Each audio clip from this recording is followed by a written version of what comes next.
We're coming at you with our first impressions on the Puma Court Rider Chaos Slash. These things look so clean. Let's do it.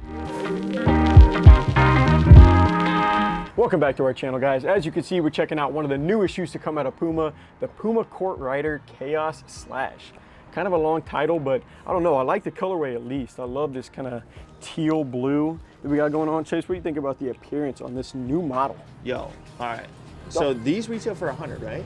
These do retail for 100, yes they do. Okay, I'm pretty sure not too long ago we reviewed the Under Armour, and I forget what they're even called, but those retailed for 100. These look significantly better for the same price. Yeah, we did the Under Armour Spawn 5 or something like that last week or maybe 2 weeks ago, and all right, I will agree. Puma in general is known for making like some pretty nice basketball shoes. That being said, I'm not going to show them too much love for the appearance. I think they all look good. They also all look pretty similar. I think we can probably agree on that. The Puma, something about the Puma logo, I feel like they need, almost an alternate logo so they can spice up some of their designs, because Nike can go swoosh and just, I don't know, they just don't switch up their stuff too much in general, but I think they look pretty clean. But I mean, this is the Court Rider Chaos Slash. So you have the Court Rider 2.0, stuff like that. It's a different model. At first I thought it was the same. He's like, are you sure that's not the same model, just like the colorway name? This is a different setup. They switched some stuff up to the makeup, but before we talk about the shoe anymore, as always, we bring in here. Chase, what kind of merch we rocking today? Ooh, today we're rocking with some nice little baller socks right here. Check them out on our website. Great performance socks. And check out our ball shirts. Look at the details, guys. Look at the details. We got some really cool baller merch. Make sure you're checking that out in our bio. There's going to be a link in there to check out the different designs. But back to the shoe, retails for 100 bucks. So you're looking at more on the cost-friendly side. It's not going to be an expensive model. You don't get too expensive in Puma anyways. You got like Mellow Ball, it's up at like 130, 135, I think. So in general, most of their shoes are kind of down in that section. I'm always a big fan, especially because Puma basketball shoes have been playing super well for me lately. One of my favorite models to play in. So let's go ahead and see how these shoes hold up on the court. All right, so now getting on the court, kind of putting some shots up, seeing how this feel for more of the performance side. Before we do that, bring you down here. What are we thinking about the Puma Court Rider Chaos Slash? The logo is clean. Look at that, they put it on the heel. We noticed they kind of had it on that inner side right there. It's like it's like an upside down logo for Puma, and then a right side up logo. I don't know, Chase, what do you think about these? Yeah, I like them. That's what I'm saying. I mean, they look a lot like other Puma shoes. So we'll bring you back up here, guys. As you can tell, first impressions, we're outdoors. We're gonna be doing an indoor review that'll come out in about a week. So focusing in on the Puma Court Rider Chaos Slash. I'm gonna stop really calling it by the title so much now because it's so long. As far as the cushion goes, it's a $100 model, so you know immediately you're gonna be looking at something more along the lines of budget friendly, or at least that's what you should expect.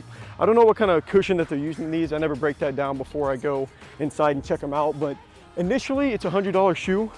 The cushion feels like it's honestly gonna be pretty nice, if I'm being honest, but it's more of like underneath your foot. It's not super deep. So Puma has been known for having great outdoor models, especially like with them not being too expensive. Like whenever your most expensive shoe is like 135 bucks for the most part, you're in really good shape for outdoor models. These are gonna feel like they have really good surrounding padding too. They fit a little bit snug.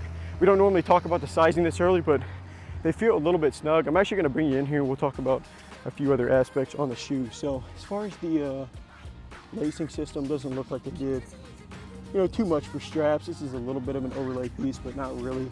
Lateral containment feels good, but it does feel like you have a potential to have a little bit of heel slip on like a quick first step.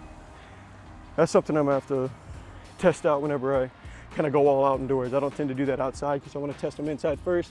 Last thing we'll do is give you a shot at the traction. What do we got here? Yo, that's actually kind of nasty. They have the Puma name. Oh, no way. It's just Puma, just a bunch of little times. Wow. Because the pattern kind of reminded me of the Court Rider a little bit, but they definitely did not do that. Sick. But you said they kind of fit a little slim? They do. They feel like they're going to be a little bit snug. But also 10.5? Yeah, I went 10.5. And Puma, you know what? They are going to be snug because that's not very much room with my toe.